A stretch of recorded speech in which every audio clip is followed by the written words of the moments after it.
बख्शिश। यह एक बेहद गरीब बच्ची की कहानी है जो अपनी माँ के साथ घरों में झाड़ू पोंछा करने का काम करती है। सुंदर खिलौनों से खेलना उसके लिए एक सुंदर सपने की तरह है। गरीबी की मजदूरी में अपनी माँ के साथ काम करने के लिए आने वाली बच्ची का खिलौनों के प्रति लगाव पर आधारित यह स्टोरी बख्शिश। आराध्या रिंकी से। रिंकी, इधर आ, मैं तुझे अपने खिलौने दिखाती हूँ। रिंकी पोंछा लगाते हुए एक पल के लिए पीछे पलटी, लेकिन पूर्ववत वह अपने काम में लग गई जैसे उसने कुछ सुना ही ना हो।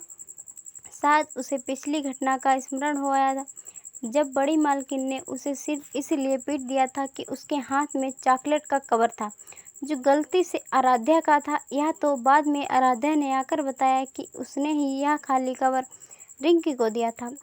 इस घटना के बाद रिंकी की माँ ने रिंकी को हिदायत देते हुए कहा, अब उसके पास भूल कर भी मत जाना, नहीं तो फिर मार पड़ेगी।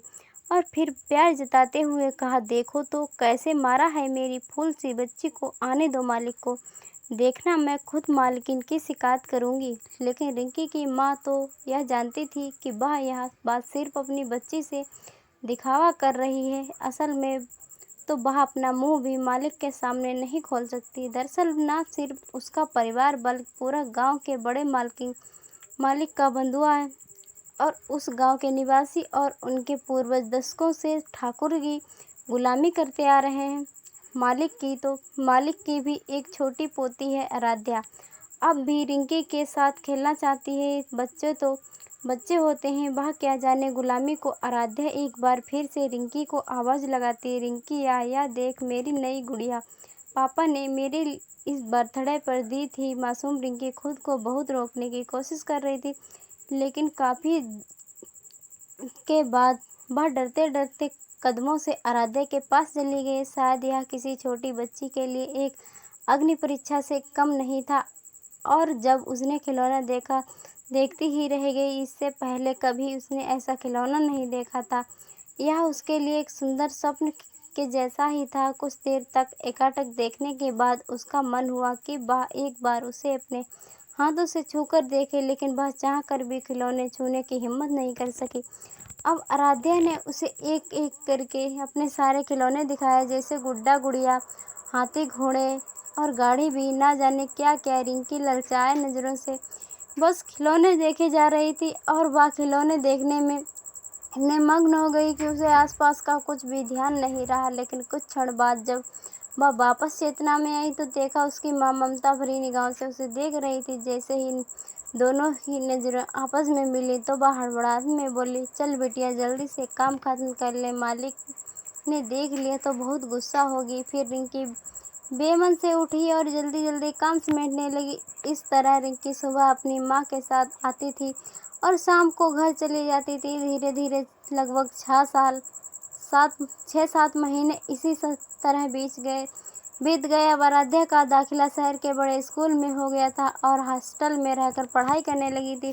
छुट्टियों में कभी कभी ही घर आती थी। इस वजह से वह रिंकी उदास रहने लगी थी। उसका काम में मन नहीं लगता था। अब आए दिन उसे मालकिन की डांट सुननी पड़ती थी। अब जब तक काम खत्म करके रिंकी घर जाने के लिए निकली ही थी कि किसी ने उसे पुकारा। बड़ी मालकिन ने आज उसे उसके नाम से पुकारा तो उसे तो खुद पर विश्वास नहीं हो रहा था कि तभी उसकी आवाज़ गूंजी, रिंकी रिंकी। जज्जत की बड़ी मालकिन और बिना देर किए रिंकी उनके पास पहुंची तो मालकिन ने कर्कश आवाज़ में पूछा, कहाँ रह गई थी तू? यह अरु के खिलौने हैं। अब तू अरु तो यहाँ नहीं है, इसीलिए तू इसे ले जा। इतने सारे खिलौने देकर वह फूल ही नहीं समाई। लेकिन तभी बड़ी मालकिन ने खिलौनों के ढेर से एक गुड़िया निकाली। इस गुड़िया का एक हाथ टूट चुका था, कपड़े फट चुके थे और बचे भी थे एकदम गंदे हो चुके थे। रिंकी ने उसे देखा तो वह वही गुड़िया थी जो एक बार आराध्या ने दिखाई थी। रिंकी का मन तो उस गुड़िया को सिर्फ एक बार हाथ से छू लेने को लालच था, लेकिन आज क्या हुआ, उसका गुड़िया के प्रति जो दीवानगी थी वह पूरी तरह खत्म हो चुकी थी। उसने गुड़िया लेने से में अनिच्छा प्रकट की। मालकिन ने कहा, ले लो बेटा, लेकिन रिंकी ने कोई प्रतिक्रिया नहीं की, जैसे उसने सुना ही ना हो।